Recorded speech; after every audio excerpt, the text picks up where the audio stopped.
Welcome, and thanks for joining us for a dialogue about coronavirus and Sanfilippo syndrome with Dr. Heather Lau. I'm your host, Dr. Cara O'Neill from Cure Sanfilippo Foundation.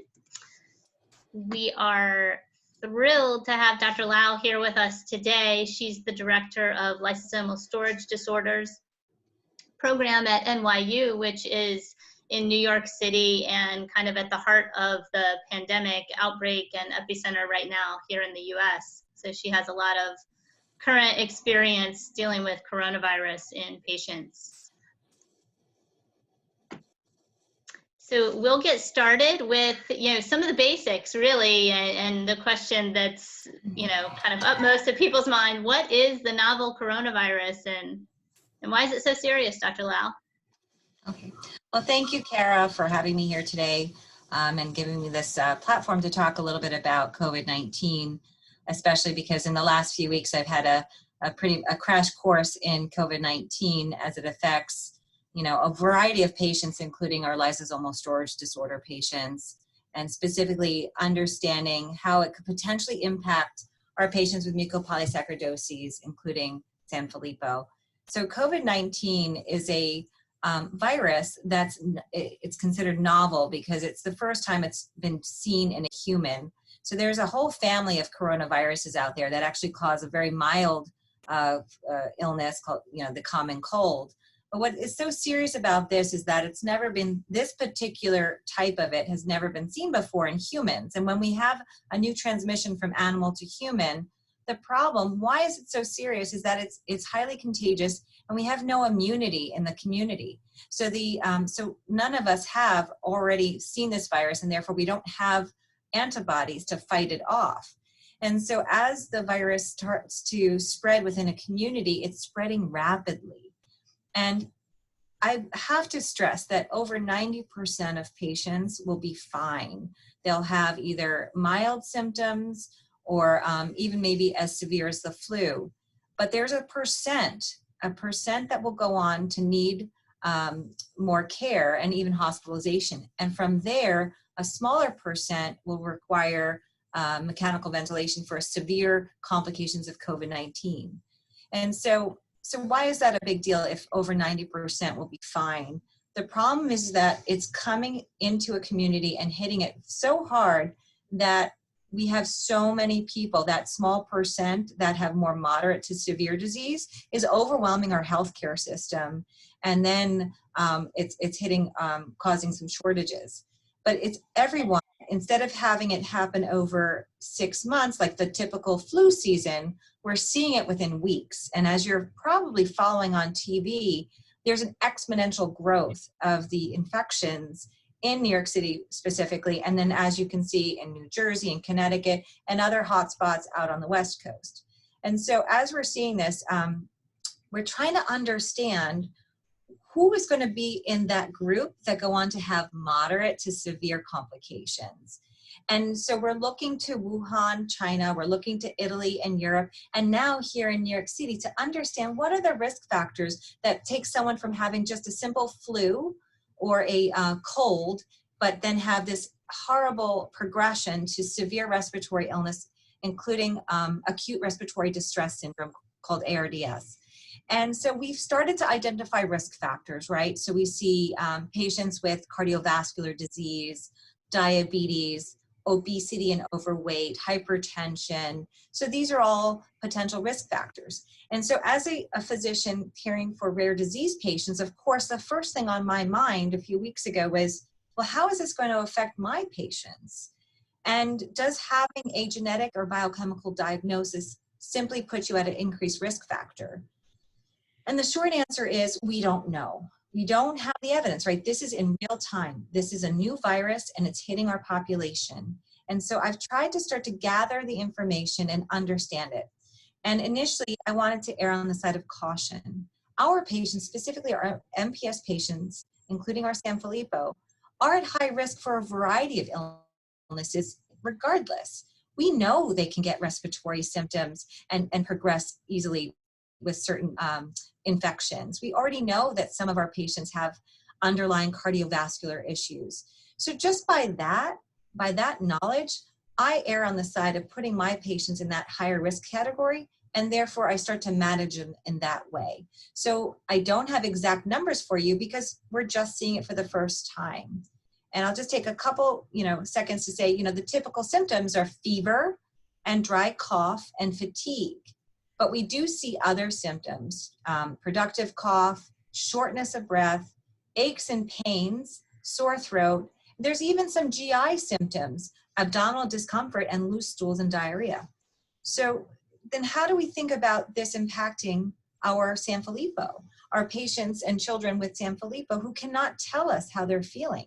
And so now parents and caregivers need to look out for these symptoms and signs and then start to manage them. And we can go into, I know we have more questions about that, but that's how I kind of set the scene, that I think COVID-19 in general poses a higher risk in our patients with Sanfilippo for the very reason that they might have some disease burden, a baseline disease burden. So it's individualized risk, and then we try to stratify it further by looking at their respiratory status, their cardiovascular status. Do they have comorbid, not related to Sanfilippo, but maybe they have other conditions such as asthma, such as obstructive sleep apnea, which could be related to Sanfilippo, or are they overweight, or a larger BMI? Do they have other medical problems that run in the family? So that's why I'm erring on the side of caution and saying that we should look at our children as higher risk. Okay. So thank you. Thank you for that. Very thorough. Okay. So now we'll go on to some of the more specific questions, and you did a great job on touching on some of the things already, but maybe there'll be some additional aspects. So this question from a parent is, how do we handle decisions about having the helpers that come into the house, our personal care aides, nurses, therapists, and what can we do to make their visit as safe as possible if we do decide to have them help? Yeah, this is a really difficult discussion or question because it's really individualized. So we have to look at a couple of different factors when we're thinking about whether or not to allow healthcare workers, healthcare aides into our home. So when we're thinking about this, the first thing is to look at what is your child's risk factor in general. Are they easily exposed and have a history of respiratory infections? And also looking at the entire family. There's a few other issues. A lot of our children, especially in New York, right, we were removed from school, we're doing homeschooling. And so previously we had a structured day, and now we have less structure. And are they going to get their therapies? And so it's difficult because parents are also sheltering in place and at home and trying to work from home, and they need this extra set of hands to care for our children with Sanfilippo. So a couple of things you want to think about is, and feel free to ask the aide themselves or the agency. I advise our patients to talk with their agency. What are these healthcare workers doing to avoid exposure for themselves? Are they exclusively working in the home, or are they also providing, say, services to hospitals that have COVID patients? Here in New York, a lot of our hospitals are now overrun with COVID. And so physical therapists and occupational therapists and speech therapists are actually on the floors potentially interacting with patients with COVID. So is the agency providing you with therapists that are not working with known COVID? Now, the other issue is that we have pre-symptomatic spread, right? So before you even have symptoms, up to 1 to 2 days before you become symptomatic, you can spread this illness. So what are the nurses and the therapists and healthcare aides doing to protect themselves and you and your children? So we would recommend phone calls before they visit to verify that neither the family or the therapist or healthcare aide has any current symptoms. They should be monitoring for fevers in themselves. And then are they showing up on the doorstep with PPE, personal protective equipment? This was a little bit of the issue in the beginning because we actually had a shortage for just general hospital PPE. But as we ramp up production, I am seeing my nursing agencies provide PPE to each of their nurses, and to err on the side and act as if every single patient is potentially COVID positive. And they try to, use gowns and gloves and N95 masks. And the recommendation, I would have to say, I know we're trying to conserve PPE, but to change it between homes. And so that's another way you can ensure that your child is being protected. Now, it's not feasible to put a mask on one of our children with Sanfilippo. They're going to pull it off. It's actually going to make them touch their face even more. But if you're in the home, it's to protect the child is to have the nurse or the therapist cover themselves to a degree. So that's how we can make it as safe as possible. Make sure all equipment is either cleaned or they're using your own equipment if there is equipment being brought into the home. And to the best of our ability to keep our hands clean. But if you're in the home, it's having that person come in and limit some contact, which is not feasible, again, especially if you have several hours of help. So it's a personalized decision. And if your child is sick or have significant other comorbidities, you might want to halt it during the height of the epidemic, or if they can't guarantee that this nurse or therapist is not seeing other COVID patients. Okay. Excellent, thank you. So speaking about PPE and personal protective equipment, what is the proper way to wear a mask and use or take off gloves for those that are around our children? Right, so, I had my mask because I just came from the hospital. So it's important to understand that there's different levels of, or different types of masks, and what are they used for? So the surgical mask recommendations are to use that whenever you're out and about. It's really meant, right, to protect others from you. So that's why if your child can't wear a mask, if everyone's wearing a mask around, then that's protecting your child. So it's important to know that there's an outer and inner surface. And so in the typical masks, like the blue mask, the blue is on the outside and the white's on the inside. You hook it around one ear and the other ear, and you cover your nose and your mouth. If this is a clean mask and you do it with clean hands, that's fine. Leave it in place while you're out. Don't touch. So the way to transmit this virus is from hand to eye, nose, and mouth. So this is protecting others from your potential cough or sneeze or just even breathing to a degree, droplets. But it's also a reminder for me when I'm wearing it not to touch these portal of entry. So my eyes, nose, and mouth. So it is protecting you. Then when you're finished, say you're out and now you're coming home, now is the time to touch it. Do not touch it while you're out and about. This is infected. This is the dirty side, and the inside's clean. So you unhook it, and then you bring it forward. Now for me, I wear an N95 to protect myself as well. And the N95, we have to take it off. It has to be fit tested. So you might have access to an N95. That's wonderful if you know how to put an N95 mask on. Every doctor and healthcare worker actually has to get fit tested. I don't have my N95 because it's protected right now in my hospital office, but it has to mold around the nose and cheeks and under here. And then the double strap has to go on the top and the bottom. And then you practice and blow in and out to make sure that you don't have any leak around this. And that's how you know you're protected. So it's difficult because a lot of the average person is trying to use these N95s and not getting fit tested. So you do have to put it on properly. But for day-to-day use, if you don't have access to a surgical mask, the CDC is actually recommending the handmade cloth masks. And there's some great videos on how to make your own. But the same idea applies. There's an outer surface and an inner surface. And so if you're sewing one, you might want to make it a different color or different inner and outer, so you know what goes out and what goes in. And then you can use it, but then you can actually wash it with high heat and dry it. And so the important part is always to make sure outer is contaminated from the outer, the inside is from you.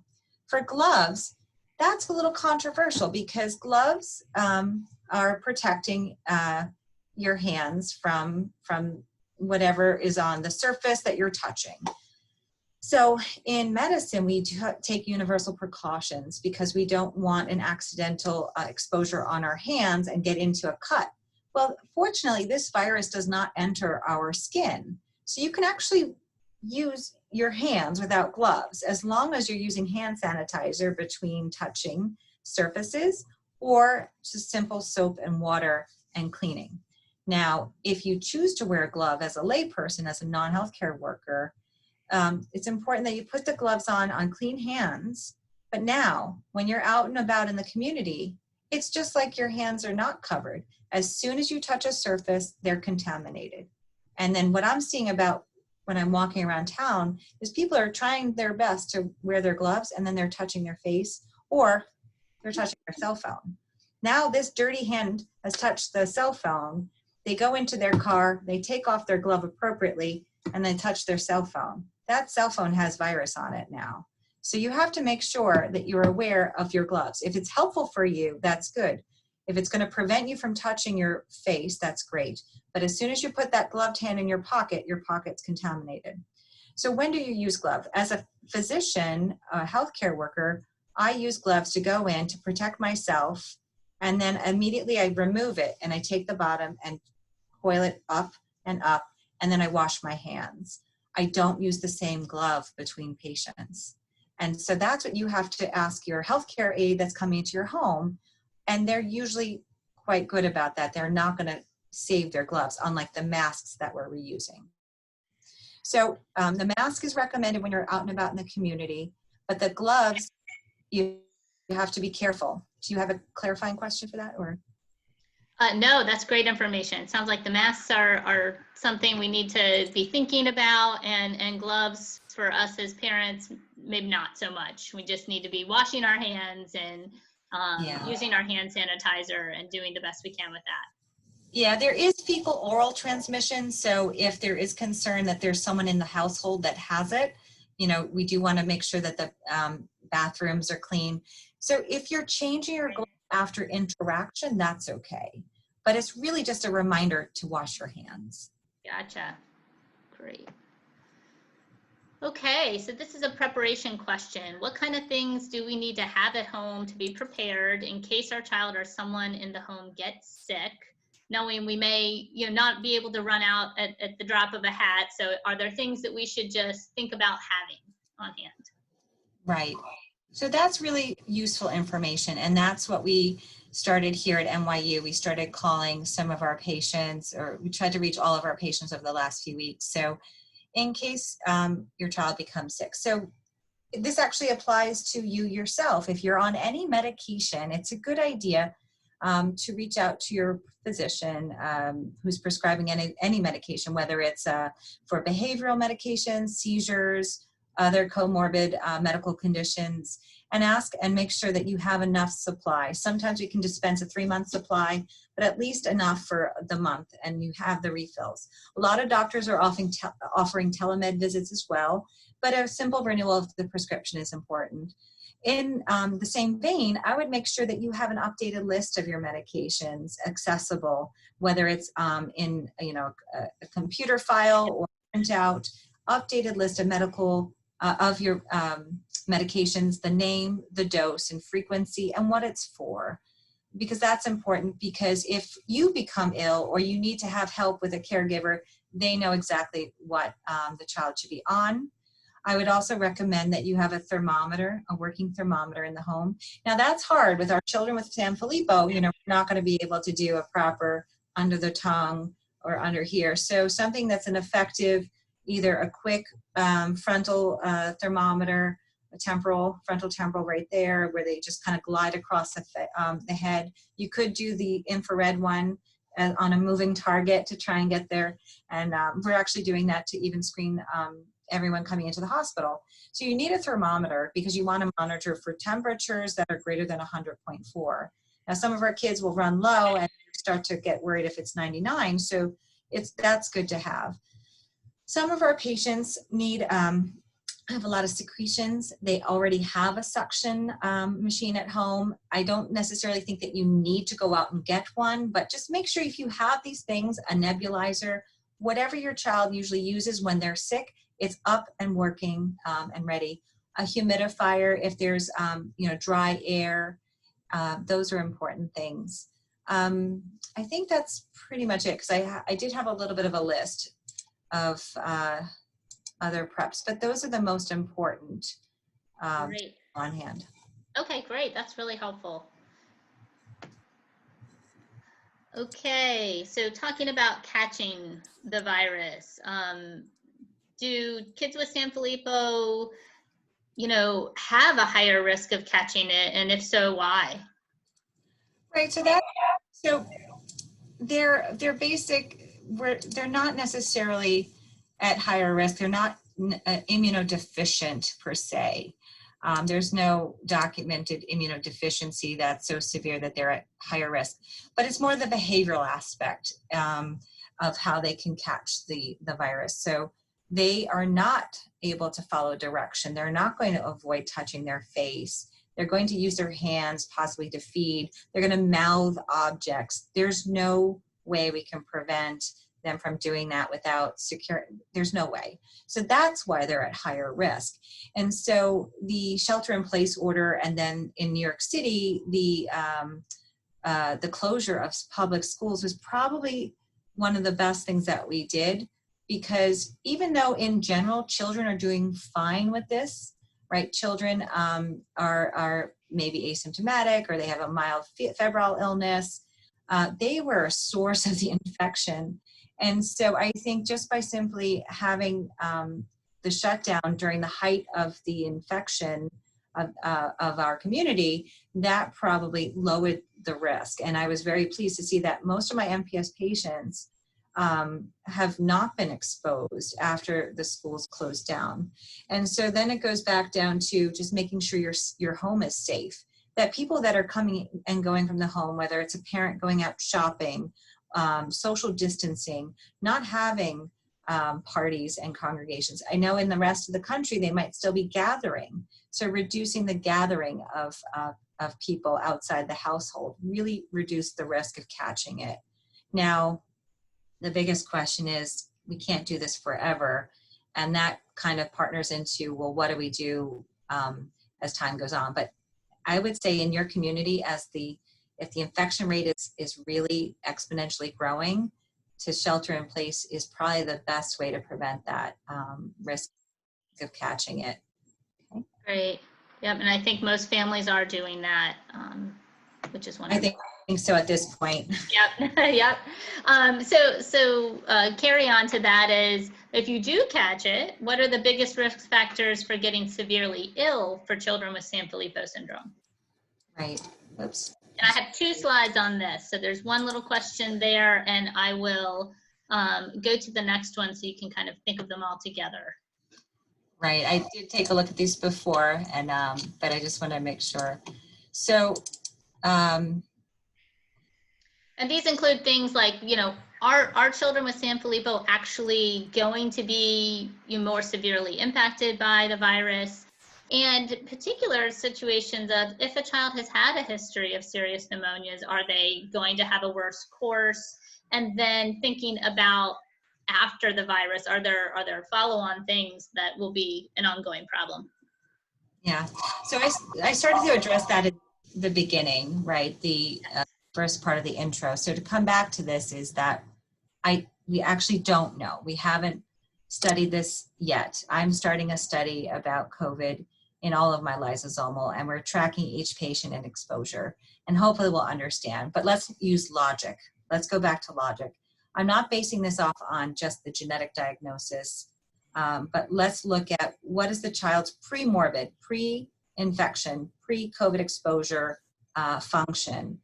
It's really hard to assess the pulmonary function of our children with Sanfilippo. We can't get them to do PFTs. So the surrogate markers are, in general, how's their sleep study? Do they have significant obstructive sleep apnea? Do they have CPAP needs, BiPAP needs?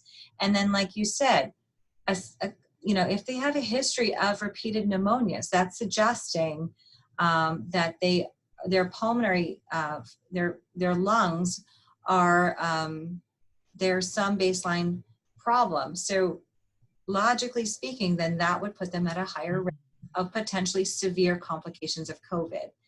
And so, you know, sometimes the pneumonias, the repeated pneumonias in our children are because of aspiration pneumonia, secretions, but still it just tells us that their child does not maybe have a good cough reflex. And so when we have a respiratory illness like COVID-19, the way to, how do we mitigate it becoming more severe? It's trying to clear it. But this novel virus also has a second phase to it that we actually don't understand very well. This is this inflammatory response. So even healthy individuals are getting severe complications. So I would err on the side of putting our children who's had serious pneumonias in the past in a higher risk category. Is that absolute? No. So you need to talk to your doctor and your pulmonologist to understand the particular risk. It's more about if you get exposed, how do we prevent the progression? And that's with close follow-up, either with telemed or then at least or in an in-person evaluation. So looking at the question, I would say that our children could be harder hit technically because they have maybe some underlying pulmonary dysfunction. They have some cardiovascular complications. I think that's a later question. And so just like in the general population, if you have underlying medical conditions, you're more likelihood to do that, to progress to severe complications. But I can't give you a %. So just like when we hit the flu season, do we recommend all our children get flu shots? Absolutely. Not everyone gets hospitalized with the flu, but a good percentage do that have underlying conditions. So err on the side of caution, and so prepare for the worst, but hope for the best is kind of how I think of it. Yeah. Okay. Great. And we may not know yet if there are longer term complications. Oh, so we're just learning. Yeah. This is all new to Let us. me comment on that. So what we do know is, you know, we think if you resolve it, it's fine once it's cleared. The long-term complications on the lungs are usually, we're seeing it in the patients that are intubated and ventilated. Sadly, these are not quick. This is not like getting through in 3 days. Our adult patients, and there are pediatric patients I've interacted with that have been intubated for, you know, a minimum of a week up to 3 to 4 weeks. And so it's just from being on a ventilator with high pressure settings can lead to some stiffening of the lungs and some deconditioning. So, you know, we look to the people that have been extubated and successfully discharged, they might have some long-term respiratory complications, and they'll need to follow. Okay. Okay. Thank you. You know, with most viruses, typically there are, you know, generally colds. We think about that causing a lot of secretions, and we know that can be a challenge for children with Sanfilippo, particularly as they get older and start to have trouble managing the swallowing function and keeping that out of their airway. Do you have any thoughts or advice on that? Yeah, no, it is definitely an issue that anytime we have a respiratory illness, we could have additional difficulties with secretions for a variety of reasons. You know, this is not, it's a dry cough, they say, so it might not be as productive as others, but there are descriptions of productive cough. The other thing to think about is that this can cause a sore throat. And so our children may not want to swallow because it hurts, and they might be pulling their secretions more for that. So to be on the lookout for those excessive secretions. And if you've had a history of that, you know, and you've already have a suction machine at home, that's good. But if you don't, I would say you would need to talk to your doctor, do a telemed visit, and they can see and assess whether or not you should have a suction machine at home. Unfortunately, even with aggressive suctioning, this is continuous production. And so you might have to bear with it during the height of the illness. You can talk to your doctor about whether or not it's appropriate to have a suction machine. There are certain medications that we can do for secretions, but you may not want to start it immediately because you're trying to understand what's happening with your child. Right. Thank you. Okay. So we'll move on more to the aspects of Sanfilippo where they can't necessarily tell us how they're feeling. Yes. And in particular, when they're starting to have some difficulty with breathing, or, we hear a lot about feeling short of breath is a symptom of COVID. What should we do and what should we be looking for? Right. So obviously, if your child has been exposed, you're going to call your doctor, right? You're going to call your MPS expert, your pediatrician or your pulmonologist, and they're going to give you some guidance. So my guidance is to be, just a general guidance. So it is difficult because we can't communicate with our children about this. And so just as they go through any respiratory illness, we're going to look for signs and symptoms of oxygenation problems or difficulty breathing. So what are those signs? So in general, you can start to look for the rapidity, how fast they're breathing. Is it shallow breathing? Are they breathing fast? Is their heart rate really fast, above normal? You can just put that on, feel it on their neck or on their wrist. But it's really looking for difficulty breathing. Some patients if you have a experience with asthma, we look for retractions. And so that's sucking in of the skin underneath the neck, just above the clavicles, or in the chest, the intercostal retractions. You can see it sucking in. You can look for a later sign, which is not good, is gray or bluishness around the face, around the lips, the mouth. So those are a little bit later. They might be irritable, fidgety, uncomfortable. And we actually see that with a variety of things. A lot of our patients, they'll go to the ER because they're just inconsolably upset, irritable, and we look through, is it constipation? Is it abdominal pain? Is it ear infection? Here, is it breathing problem? So those are different signs and symptoms you can look for. The pulse ox, how much of a medical home do you have? I don't know. Do you need to run out and get a pulse ox? I know people average, the average person, some of them getting the pulse ox. You need to make sure it's appropriately placed on the finger and the waveforms are accurate. You could get false alarms. If you already have one at home because the child's on CPAP or BiPAP, it is a good way to look for it. I guess what's concerning to us in general that we're observing in COVID is that we could be fine and just have a little cough and fever, and then around the second week, and don't hold me to this, it could be sooner, it could be later, but there could be a quick decline. And so we want to get ahead of it. And so if you're developing a fever or cough in this climate right now, don't assume it's the common cold, call your doctor.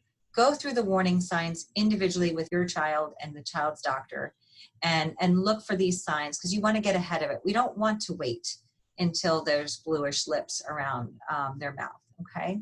But those are some of the signs and symptoms of difficulty breathing. Great. We have a few questions here that I think you actually already answered about when it's time to go to the doctor, and I think you just ran through those very, very nicely for us. And really, one of the take homes is if there are any of those concerns, call your doctor immediately and get advice specific to your own child. Absolutely. I mean, at this point, fever and cold symptoms, just call. I don't mind. I hope it's the common cold. I hope it's strep throat. Right. Just call early, go through the signs and symptoms, and understand it's not just respiratory. There's some abdominal pain and diarrhea that's associated with it. And, that's important. And then go through and make a game plan. What do you do? When do I go to the ER? And it might be, different than the adults with this a little bit earlier. Okay. Great. Okay. Just thinking about some of the symptoms that happen with Sanfilippo and the different ways in which the body is affected. Here's a question about how the heart can be affected. And again, I know you've touched on that a little bit. Are there any specifics that you might add about heart disease and Sanfilippo? Yeah, I don't, it's very scary to talk about the heart in this because in the adults we are seeing some significant cardiac complications of severe COVID. And so we are seeing myocarditis or inflammation. We are seeing those with baseline cardiac issues having arrhythmias and cardiac arrest. So with our children with Sanfilippo, which tend to have a milder, could have mild heart valve thickening or cardiomyopathy, it does stratify them as higher risk of potential complications. And that's why to talk with your doctor specifically about, it may not just be respiratory. We need to make sure that, get the test to see if you're COVID positive and then monitor. You might want to monitor EKG changes and things like that. So our patients might need to go to the doctor, might need to be physically seen, and that can be done safely. Okay, great. So, we talked about all the ways to kind of protect ourselves as best as we possibly can. Is there any advice around things that you could do preemptively to make it less severe? I know we've heard different supplements like zinc and whatever touted on the news, but from a medical perspective, is there anything that you would advise? I'd be very careful. We have no FDA, really and truly FDA approved treatment for COVID-19. Just like with any viral illness, we have to wait for our immune system to kind of fight it off. And so, our children need to be hydrated. If they have a sore throat, they may not want to hydrate. That's really important, to hydrate, to make sure that that's maintaining their heart rate, their blood pressure. So hydration, they may not want to if they have a sore throat or they're in pain. Make sure they're urinating. But there's no specific supplement or vitamin that's going to help the situation. And I would be very careful about zinc. Some people start to take zinc not even when they're sick, and zinc is a cation that could actually compete for copper, and you can become copper deficient. These are not without side effects. So I wouldn't go rushing to the store to start overdosing on zinc or vitamin C. A well-balanced diet, making sure the child is hydrating, is important. If they are having difficulties with their cough, we don't recommend cough suppressants. We want them to cough. Cough suppressants in general in pediatrics is not recommended. But if they are having paroxysms of cough, hot shower, cold shower, whatever works. Humidifier to loosen it up.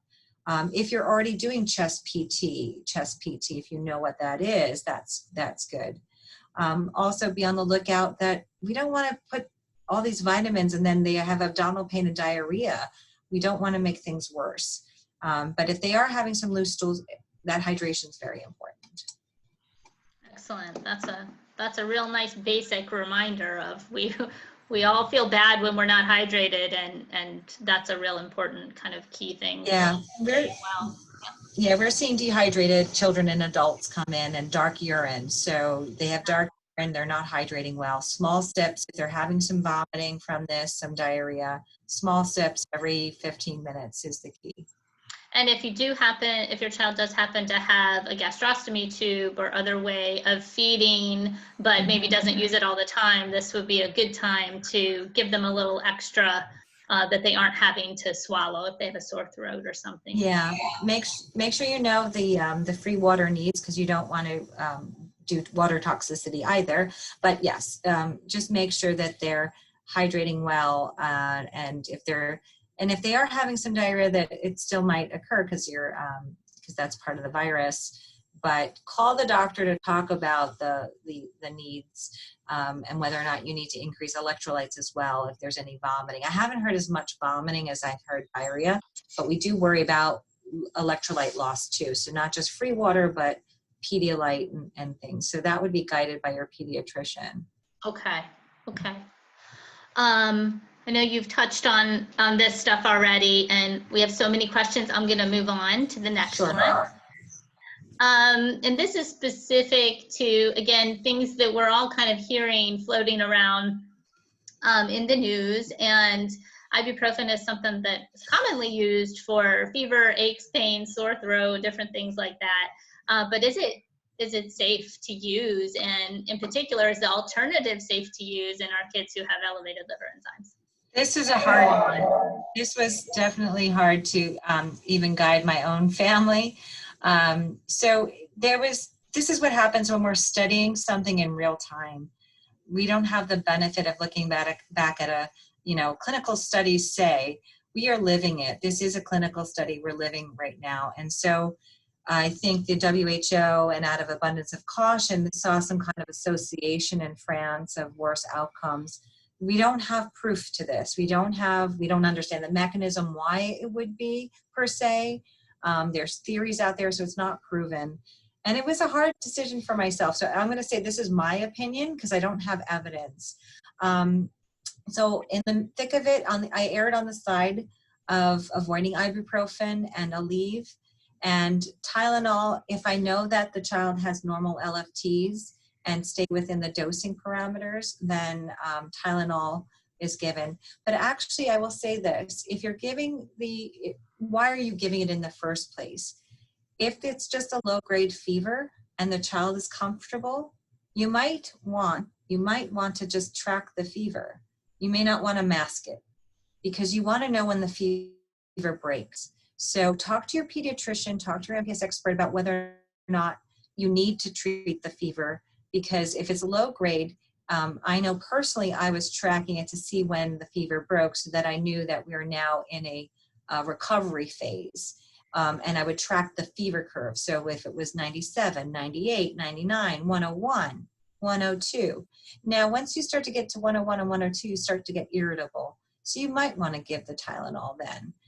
If it's mild elevated liver enzymes, talk to your doctor. It might be okay. I can't tell you on this forum if it's absolutely okay. So talk to your doctor. But personally, I did err on the side of using Tylenol over ibuprofen until I can sort this out a little bit more. Okay.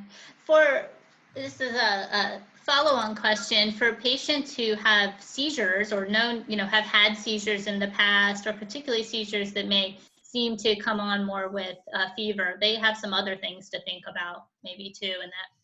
Yeah, so that was on the other slide about the seizures. So we're saying seizures can happen or precipitate new seizures because of an illness. And I will say, not in MPS, but this is my observation just because I've been doing peds neurology service for the past 3 weeks.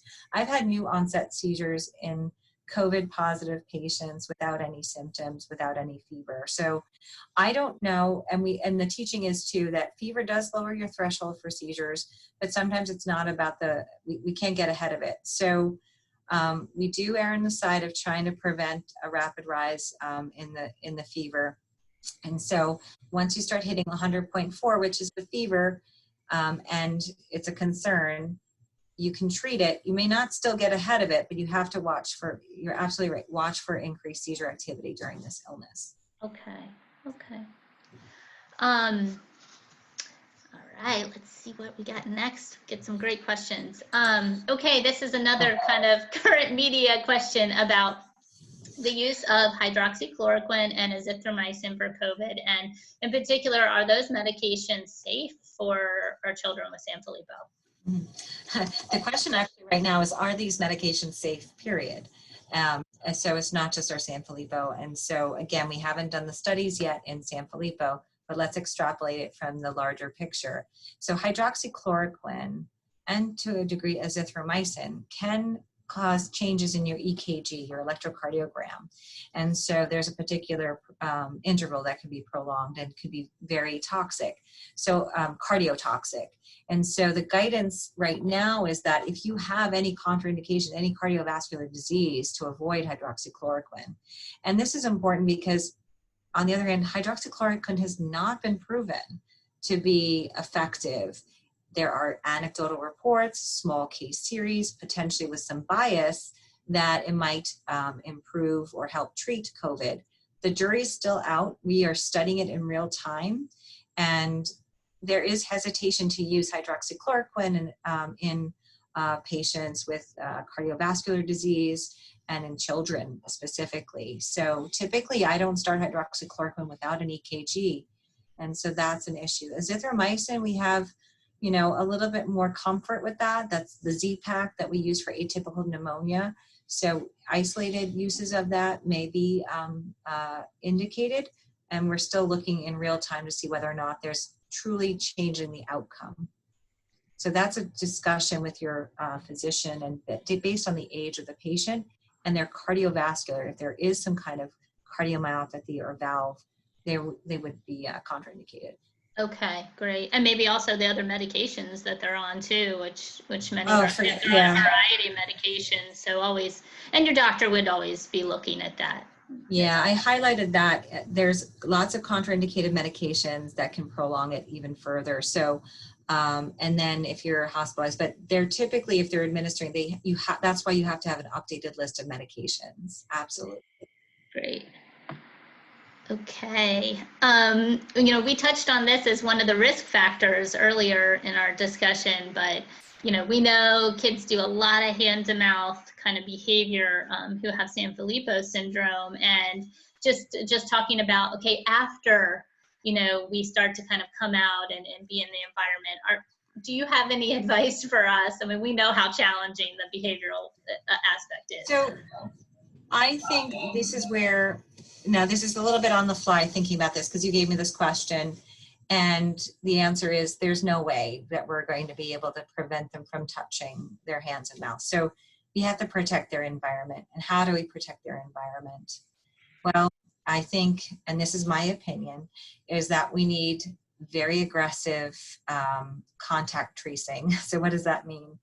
Exposure and contact. So after we start to go back to the real world, we need to check antibodies. Who's immune to this? Who's not immune? Who hasn't seen this disease yet? Are we allowing people back in waves? What form? How much? How soon? So those are the discussions that we're doing on a larger scale, and that could trickle down to our children.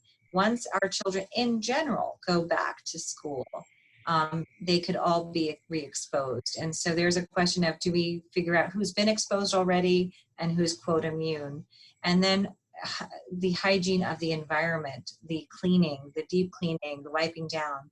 Do we cohort people? There's no good answer for this right now, but I think as we ramp up testing, diagnostic testing of COVID, and then the antibody testing, it might give us some clarity and guidance on how to safely go back after and lift these stay-at-home orders. It might be in a staged kind of manner.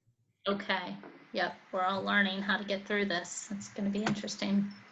Yeah. Okay. So this is a question, I think our families tend to be afraid because of, the social distancing and things. And will they be allowed to be with their child if they do end up needing to go to the hospital? Yeah, I think, I can't speak for all hospitals, but in general, for pediatric patients, they are allowed to have one parent. And so they are allowed to have a parent stay with them in the hospital if they become hospitalized. And that's critical because with our children with behavioral and intellectual disability, we need some familiar face. We need to know how to manage how these, they're not necessarily going to be with their regular care team. What if they're at a different hospital? The parent is able to come and also with their list of meds and to help advocate for their child. I haven't heard, it might be more difficult after a certain age to have that, but then again, a legally authorized representative for our children that are over 18 are usually allowed to accompany the patient. Okay, thank you.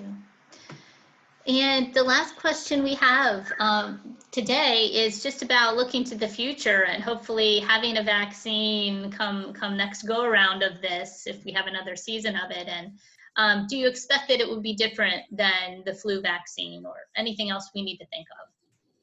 Well, it's different in the sense of the antigen that they're creating or the vaccine, but the same concept should apply that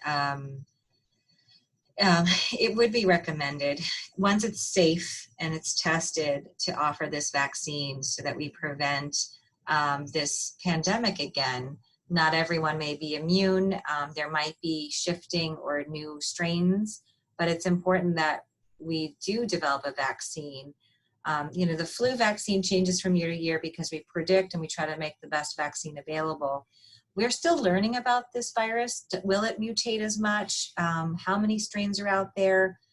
So this is really a critical research being done right now so that we don't have a recurrence or resurgence of cases.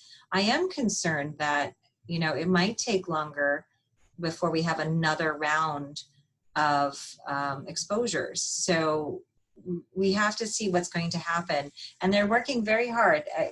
I am very pleased to hear that it's in development, but it's going to take months of testing as well.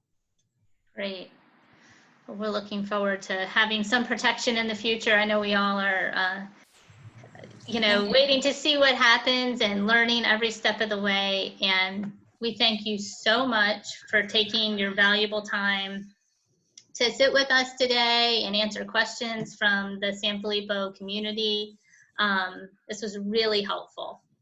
So thank you. Thank you for having me. I'm hoping, it was provide some clarity and to provide a little bit of comfort, but also that we're all still vigilant about, just caring for our most vulnerable patients and especially in the MPS world. Thank you. Okay. Thank you, Dr. Lau. Take care. Thank you. Take care.